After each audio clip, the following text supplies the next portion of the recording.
आप सभी को प्रणाम। मैं राजन सिंह। आज जो आपको जानकारी दी जाएगी वह सैतवाल क्षत्रिय समाज के बारे में होगी। और आज का मुद्दा यह है, सन 1626 ईस्वी में बादशाह जागीर के खिलाफ महावत खान के साथ मिलकर विद्रोह करने वाले सैतवाल राजपूत। महावत खान मुग़ल बादशाह जहांगीर के दरबार में सेनापति होने के साथ साथ एक कुशल राजनेता भी था। वह जहांगीर का पुराना और विश्वासपात्र मित्र था। नूरजहां और अशरफ खान के षड्यंत्रों से परेशान हो उसने सन 1626 ईस्वी में विद्रोह करने की सोची। चूँकि वह जन्म से राजपूत था, इसे काम में उसके राजपूत मित्रों और सैनिकों का भी अच्छा सहयोग मिला। ये सभी राजपूत पंजाब के ऊपरी हिस्से और जम्मू कश्मीर क्षेत्र में रहते थे। Sir H.M.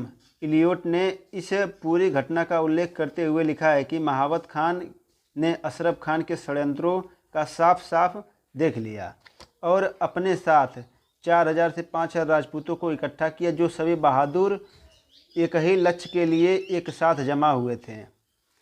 उसने इनमें से अधिकतर लोगों की पत्नियां और परिवारों को भी साथ ले गया, ताकि बदतर स्थिति उत्पन्न हो जाने पर वे सभी अपनी तथा अपने परिवार के जीवन और मान मर्यादा को बचाते हुए अंत तक लड़े। महावत खान और उसकी सेना ने झेलम नदी के तट पर जहांगीर और उसकी सैनिक छावनी पर हमला बोल दिया।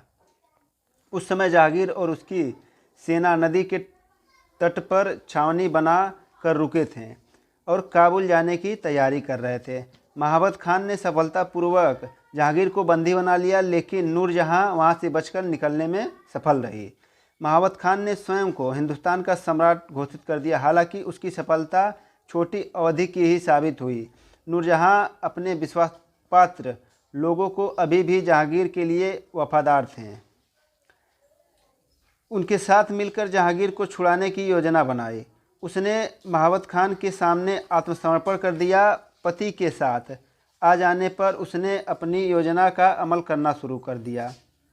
उसने जहांगीर द्वारा महावत खान को यह संतुष्टि दिला दी कि जहांगीर इस पूरी व्यवस्था से संतुष्ट है, क्योंकि इसके वजह से नूरजहां चंगुल से आज़ाद हो गए। महावत खान को यह विश्वास हो गया कि उसने पूर्व सम्राट का दिल जीत लिया है। इस बात से वह बिल्कुल अनभिज्ञ था कि असल में जहांगीर नूरजहां से मिला हुआ था। इसी कारण उसने जहांगीर की सुरक्षा में लगाए राजपूत सैनिक की संख्या कम कर दी। बंदी सम्राट के साथ अब वह लाहौर जाने की तैयारी करने लगा। रास्ते में कुछ राजपूत सैनिक जब अपने घोड़ों को चराने के लिए गए थे, तब दो में से एक अहदी की हत्या हो गई। संतोषजनक उत्तर न मिलने पर सभी अहदियों ने राजपूतों पर हमले की योजना बनाई। हमले में उस दिन लगभग 800 से 900 राजपूत और उसके कुछ मुख्य सरदार मारे गए। इसी बीच नूरजहां ने अपने सैनिक को लाहौर जाते समय इन राजपूत सैनिकों से टक्कर लेने के लिए बुला रखा था। रास्ते में दोनों तरफ के सैनिकों की भिड़ंत हुई। नूरजहां के सैनिक विजयी हुए और जहांगीर को आज़ाद कर लिया।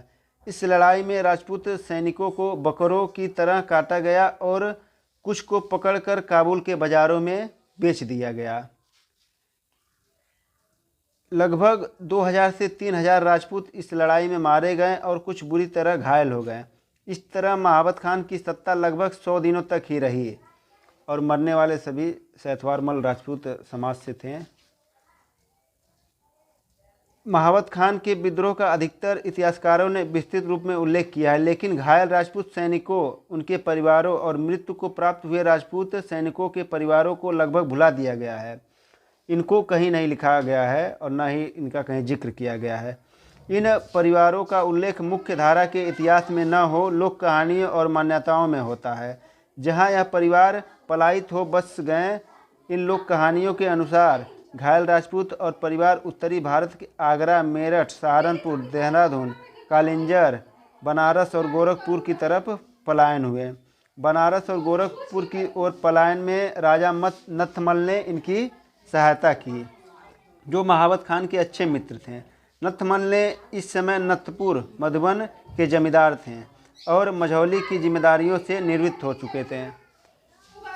पलायत राजपूत परिवारों में मुख्य परिवार गौड़ दास, रावत, सेहर राठौर, महली चौहान, भाटी मेवाती, परमार, कोटारिया, सिसोदिया आदि थे। इन पलायित परिवारों के नेता जगदीश नारायण उर्फ अभय दास थे।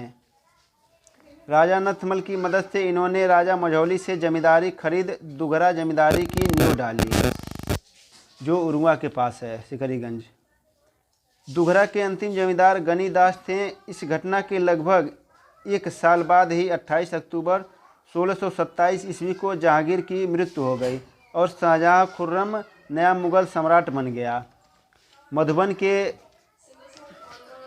बिशेन मल्लों पर नए सम्राट का कहर टूट पड़ा, क्योंकि इससे पहले नथमल और उसके भाई खुर्रम के विद्रोह को कुचलने में महाबत खान की सहायता की थी। मधुबन की जमींदारी खत्म हो गई। इस तरह पलायित राजपूतों को सहारा देने वाला मधुबन का बिशेन मल्ल परिवार भी आर्थिक रूप से कमज़ोर हो गया। आगे चल आजीविका के लिए इन पलायित राजपूतों ने मझौली परिवार से छोटी जमींदारियां खरीद ली। धन्यवाद। वीडियो अच्छी लगे तो लाइक करिएगा, चैनल को सब्सक्राइब करिएगा और आगे की जानकारी आपको अगले वीडियो में दी जाएगी।